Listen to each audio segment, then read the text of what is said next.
Evening వెళ్తాం. పంపిస్తుంది ఇలా చేసుకొని కూడా తడిసిపోయింది కొన్ని. సరే మేడం. అన్ని కప్పినా బట్ ఇప్పుడు సిచ్యువేషన్ అట్లా ఉంది కదా, సో ఎంత కప్పినా ఎంత చేసినా షేడ్ లోనే పెట్టుకోవాలి.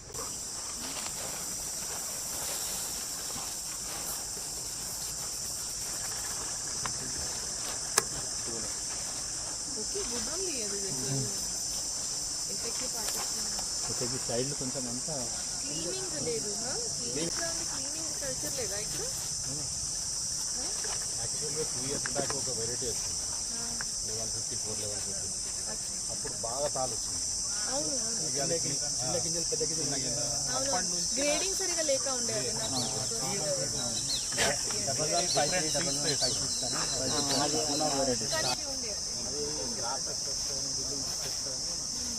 బట్ క్లీనింగ్ చేయించండి, కొత్త కష్టం కానీ క్లీనింగ్ చేయించండి, లేకపోతే మిల్లర్స్ మళ్ళీ సతాయిస్తారు పేమెంట్ చేసేటప్పుడు.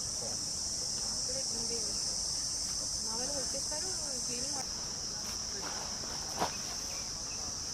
ఈ అన్నీ కూడా కొంచెం లోడ్ అయినట్టు చూడండి, లేకపోతే put it in some complete. ఎంత ఈవినింగ్ లిఫ్ట్ చేస్తాం కాదు, ఈవినింగ్ మధ్యలో మళ్ళీ ఇప్పుడు వెదర్ ఎట్లా ఉంది చూడండి, రెయిన్ ఫోర్కాస్ట్ ఉంది.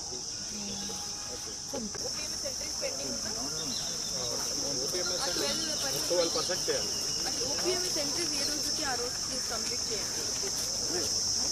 ఇప్పుడు ఎంత ఒక 4 crores వరకు టోటల్ మన డిస్ట్రిక్ట్లో పెండింగ్ ఉంది కదా పేమెంట్.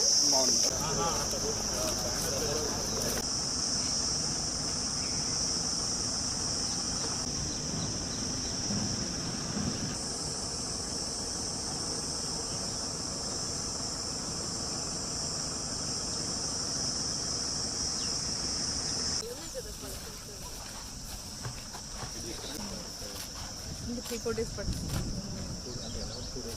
2 days అయితే ఈ రోజు కూడా ఉంది ఫోర్కాస్ట్, అందుకే టాక్టర్ నుంచి రెడీ చేసి కొంచెం అలర్ట్ ఉండు మన రైతు మొన్నటి లెక్క చేసి. ఈ 3:34 నుంచే అలర్ట్ ఉండండి, అది ఆ టైంలోనే ఎక్కువ ప్రొవిన్షియల్ రెయిన్ రాత్రి ఇలా తప్పుతారు. మనకి ఆఫ్టర్నూన్ రెయిన్స్తోనే చాలా ఇబ్బంది. అది ఈ మధ్యాహ్నం సడన్గా వచ్చేస్తేనే అందరూ లంచ్కి పోయి ఉంటారు, అప్పటికే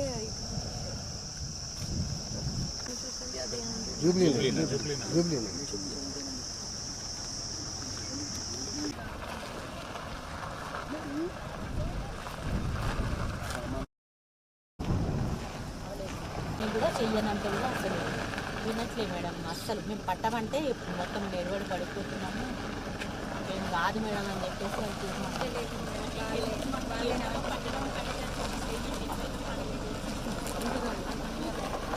కాదు మళ్ళీ పేపర్కి ఎందుకు అనౌన్స్మెంట్ అడ్వర్స్ తీసుకునేది అంటే 600 650 ట్యాగ్ రేట్ వెళ్ళిపోతుంది.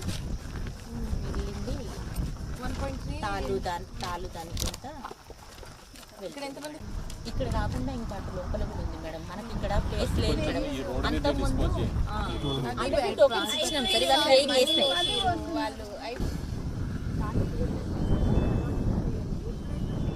కొంచెం లైట్గా భూమి తడి ఉంటుంది కదా మేడం, అది తేమ కొంచెం వచ్చేసరికి ఇవాళ మళ్ళీ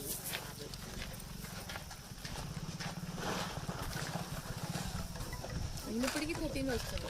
13.4. సో తొందరగా డిస్పోజ్ చేసుకోండి. బిలో 17 ఉండాలి కదా 14 మనకి ఎండలు కూడా డిస్పోజ్ చేసేసి